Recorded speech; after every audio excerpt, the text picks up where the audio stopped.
यांच्याद्वारे एक देशव्यापी आंदोलनाचा चौथा टप्पा म्हणजे धरणे कार्यक्रम आज आयोजित करण्यात आलेला आहे। त्यामध्ये प्रामुख्याने नवीन प्रमोशन भरतीची मागणी आहे। ग्रामीण बँकेत जो 30,000 कर्मचाऱ्यांचा गॅप पडलेला आहे, ज्या कर्मचाऱ्यांची बँकेच्या कामकाजासाठी नितांत गरज आहे, ती अशी मागणी आहे।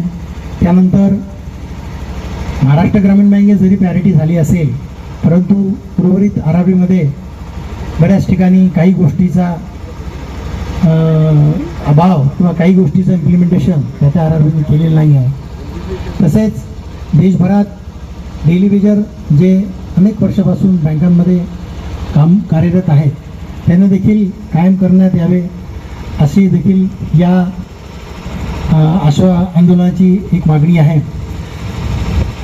तसेच प्रवर्तक बँक म्हणजे स्पॉन्सर बँक ज्या आहेत,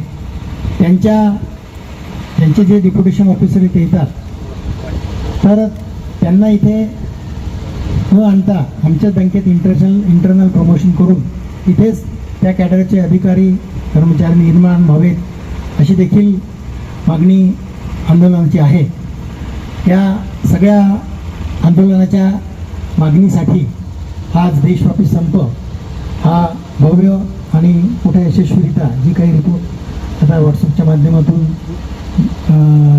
हे जे सोशल मीडियाच्या माध्यमातून व्हॉट्सअपवर येत आहे, त्यामुळे प्रचंड प्रमाणात हे आंदोलन यशस्वी झालेलं आहे। 28 आरआरबीपैकी ऑफिसरमध्ये 24 ठिकाणी आरबीआयची मेजॉरिटी आहे। 28 आरआरपैकी 25 ठिकाणी क्लरिकलमध्ये मेजॉरिटी आहे।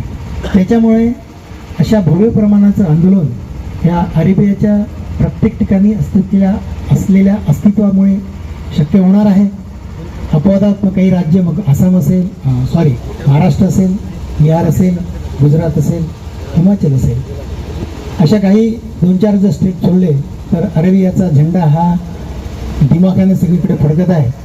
आणि जर काही या 10 तारखेत त्यांनी काल जे CLCची मीटिंग झाली, जे काही आश्वासन त्या CLCच्या मीटिंगमध्ये दिलं, त्यावेळेस 4 बँकांचे जनरल मॅनेजर, 2 बँकांचे चेअरमन, DFAचे अधिकारी, नाबार्डचे अधिकारी दिल्लीला 4 तारखेला आले होते।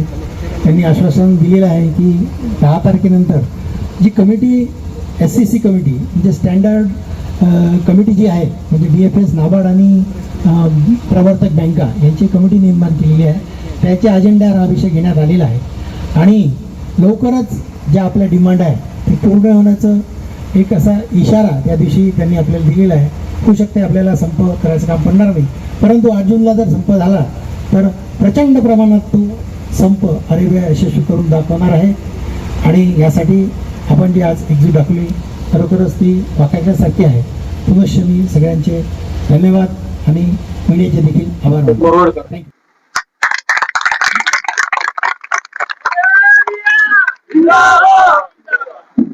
बाकी तुम्हाला सगळ्यांना माहितीच आहे, आपले मार्च रिझल्ट डिक्लेअर झालेले आहेत। आपण सध्या कुठं आहोत आपल्याला माहिती आहे, आणि आपल्याला कुठे जायचं हे पण आपल्याला माहिती आहे। खूप साऱ्या प्रमाणात काही चेंजेस आहेत। सध्या चेअरमन साहेब नवीन आलेले आहेत, त्यांचा आवाका पण त्यांचा भरपूर आहे। आणि एक म्हणजे त्यांचं एक चांगलं आहे, त्यांचं बाकी लायझनिंग पण खूप चांगलं आहे, त्यामुळे त्याचा निश्चितच आपल्या बँकेसाठी खूप फायदा होणार आहे। तर मी सर्वांना एकच निवेदन करतो की सगळ्यांनी मिळून आपल्याला काय, आपण फायनान्शियली किंवा बाकीच्या सगळ्यांनी जर भक्कम झालो तर मग आपल्याला एकदा भक्कम झाल्यानंतर मागं वळून पाहायची गरज भासत नाही।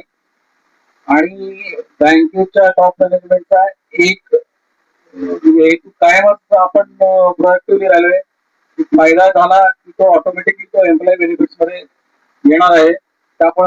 त्याच्यासाठी आपण प्रयत्न करू, बँकेचा नफा जास्तीत जास्त कसा वाढवायचा आहे त्याच्यासाठी प्रयत्न करू। ऑटोमॅटिकली तुम्हाला सगळे बेनिफिट्स पास ऑन होतील ही शाश्वती मी देतो। धन्यवाद।